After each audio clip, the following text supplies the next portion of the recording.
The Bioshock collection, these games are absolutely incredible. Bioshock 1, Bioshock 2, and Bioshock Infinite. And a while ago, the collection came out, and they were given an update to HD on the PS4 Pro and the Xbox One X. I wanted to test the game out on the Xbox Series Series S that I have, to see if any of the improvements carried over to the next generation console. And most of the games that I've tested so far that have gotten Series S patches, or by default just simply running on the Series S, have been much better. Have been a really cool thing to check out and to make videos on. But sadly, with this collection, the PS4 Pro is outperforming both graphically and gameplay-wise the Xbox Series S. And that's not because the Xbox Series S is less powerful than the PlayStation 4 Pro. It is more powerful than the PlayStation 4 Pro. Here's the issue. I went back because when I was playing it on the Series S, there was just something not right about it. The colors were off, the gameplay was off, the textures were slightly blurry, and that's after playing it on the PlayStation 4 Pro a few minutes before. The colors on the PS4 Pro were much more pronounced, the lighting was better, the texture quality was better, so I was surprised. At first I thought it was the Auto HDR implemented into the Xbox Series S version, but it's not that. I went back and I looked at Digital Foundry's analysis when the first patch was pushed out to the PlayStation 4 Pro and the Xbox One X for these titles in this collection. And Microsoft opted for resolution gains, but what Sony opted for was a much more balanced approach. So in the analysis, they talk about texture filtering being better on the PS4 Pro. They talk about a lot of the effects like the smoke and the lighting being much better on the PS4 Pro. And the frame rate for both is almost a locked 60. So sadly, carrying forward to this next generation, if you have a PS5, you're getting that PS4 Pro version. If you have an Xbox Series S or X, you're getting that Xbox One X version.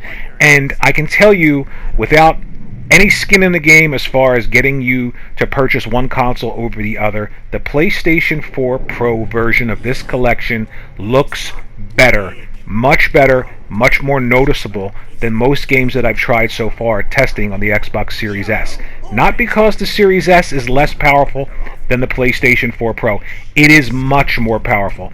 It's just that that first initial few patches favored the PS4 Pro in terms of a holistic approach to a game versus the Xbox One X approach, which was straight resolution boosts. So, playing through this game again, first let me tell you, these games are phenomenal. If you have it on the Xbox, play it on your Xbox Series X or Xbox Series S. You know, it's going to be a phenomenal game. These games hold up so well. I can't get over how well Bioshock is, how much fun it is to play, how interesting the world is going back to it. And I really hope that they revisit this world and this story soon with the next Bioshock game. But I would be remiss if I didn't report the fact that, yes, if you have a PlayStation 4 Pro or a PlayStation 5 and you have an Xbox One X or an Xbox Series S or X, play this collection on your PS4 Pro or your PS5 if you have that choice, right?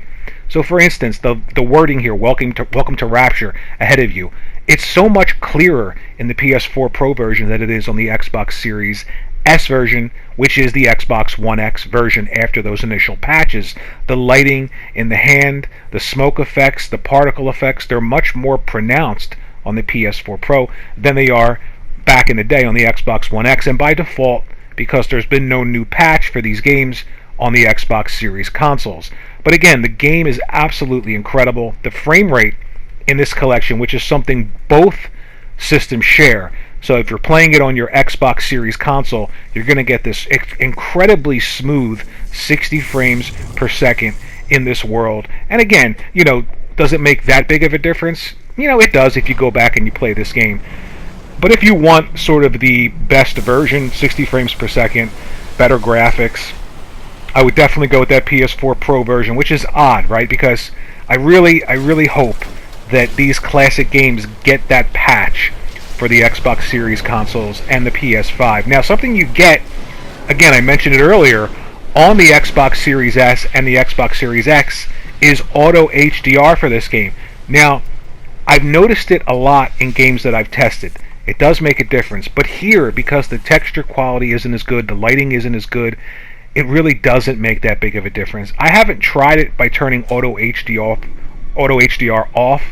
It's a pain in the ass going into the settings and doing that, but again, it should look much better with all of these extra bells and whistles like Auto HDR, and it just doesn't. This scene right here, the smoke in the room and all, when I played it on the Xbox Series S, it is much less pronounced. It's almost like that smoke isn't there. So there are a lot of missing graphical effects in that version because of those older patches and the way that, again, Xbox was favoring nothing but straight resolution boosts, and the PlayStation 4 Pro went for sort of graphical effects as well as resolution boost, probably because they couldn't hit the highest resolution that the Xbox was.